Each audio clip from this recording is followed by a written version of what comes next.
انہوں نے پابندی لگا دی ہے اور نوٹیفیکیشن جاری کیا ہے. آج آپ کی موجودگی میں اعلان کرتا ہوں کہ ہم حکومت کے اس فیصلے کو مسترد کرتے ہیں. اس پر کوئی عمل درآمد نہیں ہوگا انشاءاللہ. ہم اس کا مقابلہ کریں گے. ایک طرف ہمیں تھریٹ کر رہے ہیں, ایک طرف ہمیں دہشت گرد کر رہے ہیں. جس حکومت میں یہ سمجھنے کی صلاحیت نہ ہو کہ ملیشیا کس کو کہتے ہیں اور رضاکار کس کو کہتے ہیں, اور اس کا فرق نہیں کر سکتی, تمام سیاسی جماعتوں کے بلکہ مذہبی جماعتوں کے اس طرح کے رضاکاروں کے ونگ موجود ہیں. مسلم لیگ کی, قائد اعظم کی اپنی اس زمانے کی مسلم لیگ کی نیشنل گارڈ موجود تھا. آج احرار اسلام ہے, خاکسار پارٹی ہے, کوئی بیلچے اٹھا کے پھرتی ہے, کوئی کلہاڑے اٹھا کے پھرتی ہے. یہ ساری تنظیمیں موجود ہیں. میں ایک بات کہنا چاہتا ہوں حکومت سے کہ تمہارے پروں کے نیچے جو مسلح تنظیمیں پرورش پا رہی ہیں, پہلے اس کا علاج کرو. کچھ لوگوں کو تم خود پال رہے ہو, تمہارے اپنے مراکز ہیں جہاں تم ٹریننگ دے رہے تھے آج تک, اور آج رضاکار کو اس سے اتنی بزدل حکومت میں نے نہیں دیکھی. یہ قوم کی نمائندہ ہی نہیں ہے. نہ ملک کے اندر قوم نے اس کو قبول کیا ہے اور نہ بیرون دنیا اس کی وقت ہے جس کی خارجہ پالیسی کی وجہ سے پاکستان تنہا ہو کر رہی ہے. تو پاکستان کو تنہائی سے نکالنے کے لیے بھی اس حکومت کو ختم کرنا ضروری ہے. کشمیریوں کے ساتھ اگر ہم وفاداری کا حق ادا کرنا چاہتے ہیں, اس کے لیے بھی ضروری ہے کہ اس حکومت کو چلتا کیا جائے. اور ملک کی معیشت کو بہتر کرنا ہے, مہنگائی سے لوگوں کو نکالنا ہے. نوکریاں دور کی بات کہ وہ ہمیں دیں گے یا نوجوانوں کو دیں گے یا گھر بنا کر دیں گے. جو ہیں رہی صحیح معیشت لوگوں کی تباہ ہو گئی ہے. اور آپ کو پتہ ہے ابھی ورلڈ اکنامک فورم نے جو رپورٹ جاری کی ہے کہ جو پچھلی کرپشن تھی, اس حکومت نے ایک سال میں 2 سے 3% کرپشن بڑھا دیا. تو پرانی کرپشن آپ نے تھوڑی ختم کرنی ہے کہ اپنے حکومت میں آپ نے کرپشن کا اضافہ کر دیا ہے اور دوسروں کو تانے دے رہے ہو, دوسروں کو چور کہہ رہے ہو, اور خود آپ کی پارٹی جو ہے فارن فنڈنگ کے حوالے سے کیس کا سامنا کر رہی ہے. تو ایک طرف پوری پارٹی اور پورا ٹبر چور ہے, اور دوسری طرف دوسری پارٹی کے لوگوں کو کہہ رہے ہیں کہ آپ غلط ہیں. تو اس طریقے کی سیاست نہیں چلے گی. اس کا مستعفی ہونا ضروری ہے. اس کو اقتدار سے نکلنا ضروری ہے. پوری قوم آ رہی ہے, پوری قوم سے جنگ نہیں لڑی جا سکتی. سوال سے پہلے ایک منٹ میں سوال سے پہلے صرف ایک بات عرض کروں.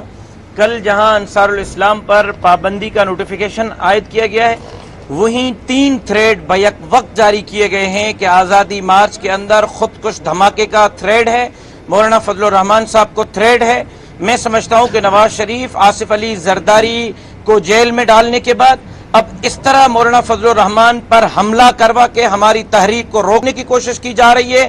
اگر آزادی مارچ کے اندر کچھ بھی ہوا اس کا ذمہ دار عمران خان ہوگا, حکومت وقت ہوگی, اور اگر کسی ایک کارکن کا بال بھی بینگا ہوتا ہے تو عمران خان کے گورنمنٹ کے خلاف جمعیت علماء اسلام میدان میں پھر اب سے زیادہ نکلے گی, اور پھر اس پوری ذمہ داری عمران خان کے اوپر عائد ہوگی. آپ حماقت کو دیکھیں. ایک طرف جو ہمارے جلوسوں کی, ہمارے مارچ کی حفاظت کرنے کے لیے ہمارے اپنا رضاکار کام کریں گے, ان پر پابندی لگائی جا رہی ہے, اور دوسری طرف مجھے کہا جا رہا ہے کہ آپ کو تھریٹ ہے. ایک طرف مجھے کہہ رہے ہیں آپ غیر محفوظ ہیں, ایک طرف جو ہمارے حفاظتی گارڈ ہے اس کو کہہ رہا ہے کہ اس کو پابندی لگا دو. یعنی یہ کوئی عقل والی حکومت ہے؟ مت ماری ہوئی ہے ان لوگوں کی, پھر بھی ہم پر حکمران رہے اس قسم کے لوگ, اس کے کردار کے لوگ. میرے خیال میں عقل کا بھی تقاضا نہیں ہے کہ اس قسم کے لوگ پاکستان کا حکمران جی رہیں. سوال. مولانا صاحب, وزیر اعظم نے آپ سے سوال کیا ہے کہ نہ میں چور ہوں, نہ ہی میرا کوئی جعلی اکاؤنٹ نکلا ہے, نہ ہی میری کوئی آف شور کمپنی ہے, تو مجھ سے آپ جو ہے استعفیٰ کس بنیاد پر مانگ رہے ہیں؟ آپ کیا کہنا چاہیں گے؟ ناجائز حکومت ہے, ان کا مینڈیٹ نہیں ہے پبلک کا اس کے پاس. آف شور کمپنی ہے اس کی, جھوٹ بولتا ہے. اس کی اپنی کمپنی ہے. تو مولانا صاحب کل جو ہے بلاول بھٹو زرداری سے آپ کے یہاں نویدور ہاؤس میں ملاقات ہونی ہے. ان کی بہنوں کے اوپر جو کیسز ہیں اس کا کیا کرے گا علیمہ خان پہ. جی کل نئی دور ہاؤس میں پی پی چیئرمین بلاول بھٹو زرداری صاحب سے آپ کی کوئی ملاقات ہے دھرنے کے حوالے سے اور ملک کی صورتحال کے حوالے سے؟ اور دوسری بات, آج محمد علی درانی جو کافلی کے صاحب کے سینیٹر ہیں, ان سے بھی وہ بھی آپ سے ملنے آئے, تو کیا کہیں گے؟ دیکھیے, میں نے فون کیا تھا بلاول بھٹو صاحب کو. میں سندھ میں آیا ہوں اور ان کے ساتھ گفتگو ہوئی ہے. جس طرح انہوں نے ہماری حمایت کی ہے اس پر خیر سگالی کے طور پر میں نے ان سے بات کی, اور ملاقات ہوتی ہے یا نہیں یہ اب انہوں نے بتانا ہے. جس طرح ان کو سہولت ہوگی होगा। जहाँ तक दुरानी साहब का ताल्लुक है, यहीं कहीं आए हुए थे, मेरे अभी हाल अहवाल नहीं हुआ, मैं पहले आपके पास आया हूँ, अभी इस तरह की रुकावटें डाली जा रही हैं, अगर आपके मार्च को रोका जाता है तो प्लान क्या होगा? पूरे मुल्क में लड़ाई शुरू हो जाएगी और हम पैदल चलेंगे, चाहे 1 महीने तक पूरे पाकिस्तान के हाईवेज रुके रहें, इस्लामाबाद पहुंचकर दम लेंगे इंशाल्लाह। वन बाय सेकंड रिपीट न करें।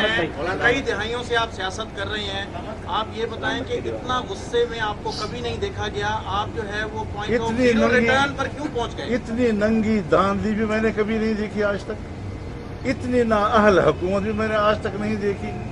तो जितने लोगों में कुछ अक्ल खिरत था, कुछ एतदाल था, कुछ हुकूमत के निज़ाम में शाइस्तगी थी, हम भी शाइस्ता रहे, हम भी मोतदिल रहे, हम भी दलील के लोग रहे। जो बगैर दलील के हम पर मुसल्लत है तो फिर बगैर दलील की जंग लड़नी पड़ेगी। जी सलामत। One by one. पहले मौलाना साहब ये तय करें कि मार्च, आज़ादी मार्च, धरना या एहतजाज, और दूसरी बात कि वो एक शख्स पार्लियामेंट से बाहर बैठा हुआ है और पार्लियामेंट के अंदर वज़ीर आज़म से इस्तीफा मांग रहा है, क्या कहेंगे आप? हम तो कह रहे हैं कि ये असम्बली जो है ये जाली है और ये वज़ीर आज़म जाली है, और जो लोग इस किस्म के बयानात देते हैं हर ज़माने में आमिर और डिक्टेटरों का सहारा लेकर कुर्सियों पर बैठते हैं। मौलाना साहब, ये बातें चल रही हैं कि लेफ्ट से ले लें फिर राइट पे। कश्मीर के मामले से आवाम का ध्यान हटाने के लिए मौलाना साहब ने ये लॉन्ग मार्च का ऐलान किया है, तो इस हवाले से आपको पता है हमने 27 मार्च क्यों मुकर्रर किया है कि पूरी दुनिया में कश्मीरी यौम सियाह मनाते हैं 27 अक्टूबर को, और हमने सबसे पहले आगाज़ कश्मीरियों से यकजहती के साथ किया है। मैं हुक्मरानों से पूछता हूँ कि एक तरफ आप LOC पर कश्मीर के हवाले से मसले को अहमियत दे रहे हैं और कहते हैं कि सरहदी तनाज़ा है, सरहदात पर हालात अच्छे नहीं हैं, और दूसरी तरफ आप करतारपुर का कॉरिडोर खोल रहे हैं उनके साथ। तो ये क्या कश्मीर को सियासी तौर पर तो आप इस्तेमाल कर रहे हैं, कश्मीर को आप एक ढाल के तौर पर इस्तेमाल कर रहे हैं। अगर हिंदुस्तान जालिम है, अगर हिंदुस्तान इंसानी हुकूक का कातिल है, तो फिर अगर LOC के ऊपर है तो फिर करतारपुर पर उनके साथ कॉरिडोर क्यों खोला जा रहा है? मौलाना साहब, आप थर पार कर नहीं खोला जा रहा। 70 साल से लोग मुतालबा कर रहे हैं सिंध के लोग कि हमें ये रास्ता हिंदुस्तान के लिए जाने दो, इसकी तो यहाँ तो किसी को रहम नहीं आ रहा। वहाँ आजकल इन्होंने LOC बंद किया हुआ है और करतारपुर पे सिखों और कादियानियों के साथ लेन देन के लिए हर वक्त हम तैयार हैं। ये कौन सी सियासत है? मौलाना साहब, एक इल्ज़ाम ये भी लगाया जा रहा है कि इस मिलन मार्च में खरबों रुपए खर्च होंगे, तो जमीयत ये पैसा कहाँ से लाएगी? दूसरा इल्ज़ाम उन्होंने ये लगाया है कि इसमें जितनी भी जो पैसे खर्च होंगे वो दुश्मन ममालिक के होंगे। मैं आपको बताऊं, अल्लाह हमारा हामी व नासिर है, वही देगा। कारकुन 100 रुपए इकट्ठे करके फंड इकट्ठे कर रहे हैं, लोग मुल्क के अंदर हमें अतिये दे रहे हैं, लोग हम पर निछावर हो रहे हैं, और ये सब लोगों के दिलों में शुकूक शुबहात, ये काम शैतान का है कि लोगों के दिलों में शुकूक पैदा किया जाए। ये कोई मुसलमान और मुमिन की अलामत नहीं होता है। और फॉरेन फंडिंग केस हमारे ऊपर नहीं है, फॉरेन फंडिंग केस उन्हीं के ऊपर है। बाहर से पैसा उनके पास आया है और इंडिया से भी आया है। मौलाना साहब, सुना जा रहा है कि पाकिस्तान में सदारती निज़ाम लाया जा रहा है जिसमें पाकिस्तान की सारी सियासी मजहबी जमातों को इकट्ठे करके एक नया निज़ाम जोड़ेंगे, तो आप उस हवाले से क्या कहेंगे? सदारती निज़ाम पाकिस्तान में नहीं आ सकता, क्योंकि आइन के बुनियादी ढांचे में पार्लिमानी सिस्टम है। अगर पार्लिमानी सिस्टम को किसी आमिराना इक़दाम से ख़त्म किया जाता है तो इस तरह के फैसले बॉलीवुड की सूरत में भी हुए थे। ये फैसले अयूब खान ने भी किए थे, ये फैसले याहिया खान ने भी किए थे, लेकिन नहीं चल सके पाकिस्तान में। और फिर इसका माना यह है कि वो आइन को ख़त्म करना चाहते हैं। पार्लिमानी तर्ज हुकूमत का खात्मा और सदारती तर्ज हुकूमत लाना, ये फिर सिर्फ एक निज़ाम की तब्दीली नहीं है, ये आइन के खात्मे की साजिश है। नवाज शरीफ की सेहत इंतहाई खराब हो चुकी है, उनके वेंटिलेटर्स नहीं बन रहे हैं, आज उनकी जमानत पे भी फैसला महफूज किया गया है, आप किस वजह का इज़हार करेंगे? मैं तो समझता हूँ जी कि उन्होंने बड़ी कुर्बानी दी है, उनको जेल में रखा गया है, और अगर 2-4 रोज़ पहले उनकी ये सूरत हाल न बनती तो शायद उनका जनाजा वहाँ से निकलता। ये बेरहम लोग एक मरीज़ को, एक बीमार को, कि जिनकी गैर मौजूदगी में जेल में होते हुए उनकी अहलिया का इंतकाल हुआ, आज वो इस सूरत हाल में उनको रखे हैं कि बेटी और उनको दूर रख कर और उनको इस हालत में, तो अल्लाह के हाथ में है मौत व हयात का मसला। वो इस वक्त इंतहाई, मेरी कल उनसे तफसील से बात हुई है, ख़ुद उन्होंने मुझसे बात की, और मुझे मेरा शुक्रिया भी अदा किया, दुआओं के लिए भी कहा, और हम पूरी कौम से भी कहते हैं कि उनके लिए दुआ करें। आपकी पुरानी मुलाकात की चीफ ऑफ आर्मी स्टाफ से उसके हवाले देकर मौजूदा सूरत से कनेक्ट किया जा रहा है। उस मुलाकात के बाद और मौजूदा चलती सूरत में आपको लगता है कि अगर चीफ ऑफ आर्मी स्टाफ बुलाएं या कोई ऐसा एग्जाम बीच में इंटरव्यू करें तो आप उसको जो है कबूल करेंगे, उनसे मुलाकात भी करेंगे? अब हमने तमाम मामला रहबर कमेटी के हवाले कर दिए। अब एक मुत्तहिदा अपोजिशन ही सारे फैसले करेगी और हम उनके साथ चलेंगे। बहुत शुक्रिया जी, बहुत शुक्रिया जी, बहुत शुक्रिया जी। आज मीटिंग वो रबर कमेटी ब्रीफिंग करेगी। बहुत शुक्रिया। हजरत की तरह आहिस्ता आहिस्ता हाथ मिलाने रहीम लाड़काना के तमाम सहाफ़ी भाइयों को खुशामदीद कहता हूँ। आप यहाँ तशरीफ़ लाए, आपका शुक्रिया अदा करता हूँ। कराची से भी कुछ सहाफ़ी तशरीफ़ लाए, उनका भी शुक्रिया अदा करता हूँ। मैं दरख्वास्त करूँगा मौलाना फजलुर रहमान साहब की खिदमत में कि वो मीडिया के हजरात से मुखातब हों। बिस्मिल्लाहिर्रहमानिर्रहीम। आज़ादी मार्च इंशाअल्लाह वक्त मुकर्रर पर उसका आगाज़ होगा और 31 अक्टूबर को इस्लामाबाद में इंशाअल्लाह दाखिल होगा। और इस हवाले से जो हुकूमत ने हथकंडे इख्तियार करना शुरू किए हैं, हमारे सूबाई रहनुमाओं के घरों में छापे मारना, उनकी गिरफ्तारियों की कोशिश करना, मरकज़ी मजलिस शूरा के अरकान के घरों पर छापे मारना, पंजाब में, बलूचिस्तान में, जगह जगह पर सूबा सिंध में भी इस किस्म की सूरत हाल से ज़ाहिर है कि सूरत हाल में कशीदगी पैदा होगी और हम एक इंच भी अपने इस शेड्यूल से पीछे हटने के लिए तैयार नहीं होंगे। जब हम पुरज़्म हैं और पूरी कौम आ रही है और सिर्फ जमीयत उलमा इस्लाम के कारकुन नहीं है, तमाम सियासी जमातों के लोग आएंगे और आम आदमी, आम कारोबारी, छाबड़ी वाला, दुकानदार जो इस वक्त पाकिस्तान की बुरी मईशत की वजह से सख्त किस्म की माशी ज़िंदगी गुजार रहे हैं, घरों में भूख है, अफलास है और इंतहाई मुश्किल वक्त में ये वक्त गुजार रहे हैं, तो ऐसी सूरत हाल में इस किस्म के रवैयों के साथ मैं तो नहीं समझता कि इसमें कोई मुज़ाकरात कामयाब हो सकेंगे। और उन्होंने वादा भी किया था कि हम ऐसे कोई इक़दामात नहीं करेंगे, लेकिन जो लोग हमें गाड़ियाँ मुहैया कर रहे हैं, बसें मुहैया कर रहे हैं, उन पर पाबंदियाँ लगाई जा रही हैं। पेट्रोल पंपों को कहा जा रहा है कि आप इनको तेल नहीं देना। इस्लामाबाद में दुकानदारों को कहा जा रहा है कि इनके साथ खुर्दनोश का सौदा भी नहीं करना चाहिए। ये जो जाबिराना किस्म की और आमिराना और गैर इंसानी रवैया इस हुकूमत ने अपनाया है, तो इसी से कौम को आज़ादी दिलानी है, इसी से कौम को आज़ादी दिलानी है। और हुकूमत के इदारों को, वसाइल को अपनी कौम के ख़िलाफ़ इस बेदर्दी से इस्तेमाल करना, मैं नहीं समझता कि वो इस हरम से कामयाब हो सकेंगे। कौम उनको कभी भी इस बात की इजाज़त नहीं देगी। दूसरी बात यह है कि कल उन्होंने एक नोटिफिकेशन जारी किया है कि जो जमीयत उलमा इस्लाम की अंसारुल इस्लाम तंजीम है, ये तो एक रज़ाकार तंजीम है और हमारे दस्तूर में बहुत से शोबे हैं। उन शोबों में एक शोबा ये भी है और जब से जमीयत है तब से ये शोबा भी मौजूद है।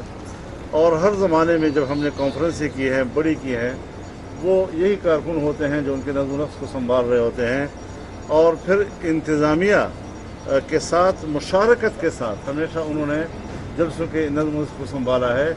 और ये जो तस्वीरें घूम रही हैं जिस मुजाहरे की, उनकी जो पेशावर की है, इसकी भी इजाज़त डिप्टी कमिश्नर ने दी हुई है, यही बाकायदा। और पेशावर की इंतज़ामिया हमेशा से जानती है कि जब भी यहाँ पेशावर में कोई बड़ा जलसा हुआ है, 2001 में हुआ है, 2017 में हुआ है, 20 लाख से 40-50 लाख तक के मजमे हमने देखे हैं, मिलियन मार्च हुए हैं, 15 मिलियन मार्च। तो आज उसके ऊपर उन्होंने पाबंदी लगा दी है और नोटिफिकेशन जारी किया है। आज आपकी मौजूदगी में मैं ऐलान करता हूँ कि हम हुकूमत के इस फैसले को मुस्तरद करते हैं, इस पर कोई अमल दरामद नहीं होगा। इंशाअल्लाह हम इसका मुकाबला करेंगे। एक तरफ हमें थ्रेट कर रहे हैं एक तरफ हमें दहशतगर्द कर रहे हैं। जिस हुकूमत में ये समझने की सलाहियत ना हो कि मलेशिया किसको कहते हैं और रज़ाकार किसको कहते हैं और इसका फ़र्क नहीं कर सकती, तमाम सियासी जमातों के बल्कि मजहबी जमातों के इस तरह के रज़ाकारों के विंग मौजूद हैं। मुस्लिम लीग की, कायदे आज़म की अपनी उस ज़माने की मुस्लिम लीग की नेशनल गार्ड मौजूद था। आज अहरार इस्लाम है, खाकसार पार्टी है, कोई बेलची उठा के करती है, कोई कुल्हाड़े उठा के करती है, ये सारी तंजीमें मौजूद हैं। मैं एक बात कहना चाहता हूँ हुकूमत से कि तुम्हारे परों के नीचे जो मुसल्लह तंजीमें परवरिश पा रही हैं, पहले उसका इलाज करो। कुछ लोगों को तुम खुद पाल रहे हो, तुम्हारे अपने मराकज़ हैं जहाँ तुम ट्रेनिंग दे रहे थे आज तक, और आज रज़ाकार को इससे इतनी बुज़दिल हुकूमत मैंने नहीं देखी। ये कौम की नुमाइंदा ही नहीं है, न मुल्क के अंदर कौम ने इसको कबूल किया है और न बैरून दुनिया इसकी वक़्त है जिसकी खारजा पॉलिसी की वजह से पाकिस्तान तनहा होकर रही है। तो पाकिस्तान को तन्हाई से निकालने के लिए भी इस हुकूमत को ख़त्म करना ज़रूरी है। कश्मीरियों के साथ अगर हम वफादारी का हक़ अदा करना चाहते हैं, उसके लिए भी ज़रूरी है कि इस हुकूमत को चलता किया जाए और मुल्क की मईशत को बेहतर करना है, महंगाई से लोगों को निकालना है। नौकरियां दूर की बात कि वो हमें देंगे या नौजवानों को देंगे या घर बना कर देंगे, जो हैं रही सही मईशत लोगों की तबाह हो गई है। और आपको पता है अभी वर्ल्ड इकोनॉमिक फोरम ने जो रिपोर्ट जारी की है कि जो पिछली करप्शन थी, इस हुकूमत ने एक साल में 2 से 3% करप्शन बढ़ा दिया। तो पुरानी करप्शन आपने थोड़ी ख़त्म करनी है कि अपने हुकूमत में आपने करप्शन का इजाफा कर दिया है और दूसरों को ताने दे रहे हो, दूसरों को चोर कह रहे हो, और ख़ुद आप की पार्टी जो है फॉरेन फंडिंग के हवाले से केस का सामना कर रही है। तो एक तरफ पूरी पार्टी और पूरा टब्बर चोर है और दूसरी तरफ दूसरी पार्टी के लोगों को कह रहे हैं कि आप गलत हैं। तो इस तरीके की सियासत नहीं चलेगी। इसका मुस्ताफ़ी होना ज़रूरी है, इसको इक़्तिदार से निकलना ज़रूरी है। पूरी कौम आ रही है, पूरी कौम से जंग नहीं लड़ी जा सकती। सवाल से पहले एक मिनट मैं सवाल से पहले सिर्फ एक बात अर्ज करूं। कल जहां अंसारुल इस्लाम पर पाबंदी का नोटिफिकेशन आयद किया गया है, वहीं 3 थ्रेड बैक वक्त जारी किए गए हैं कि आज़ादी मार्च के अंदर खुदकुश धमाके का थ्रेड है, मौलाना फजलुर रहमान साहब को थ्रेड है। मैं समझता हूं कि नवाज शरीफ, आसिफ अली जरदारी को जेल में डालने के बाद अब इस तरह मौलाना फजलुर रहमान पर हमला करवा के हमारी तहरीक को रोकने की कोशिश की जा रही है। अगर आज़ादी मार्च के अंदर कुछ भी हुआ, उसका जिम्मेदार इमरान खान होगा, हुकूमत वक्त होगी, और अगर किसी एक कारकुन का बाल भी बींगा होता है तो इमरान खान के गवर्नमेंट के खिलाफ जमीयत उलमा इस्लाम मैदान में फिर अब से ज्यादा निकलेगी और फिर इस पूरी जिम्मेदारी इमरान खान के ऊपर आयद होगी। आप हमाकत को देखें, एक तरफ जो हमारे जुलूसों की, हमारे मार्च की हिफाजत करने के लिए हमारे अपने रज़ाकार काम करेंगे, उन पर पाबंदी लगाई जा रही है, और दूसरी तरफ मुझे कहा जा रहा है कि आपको सेट है।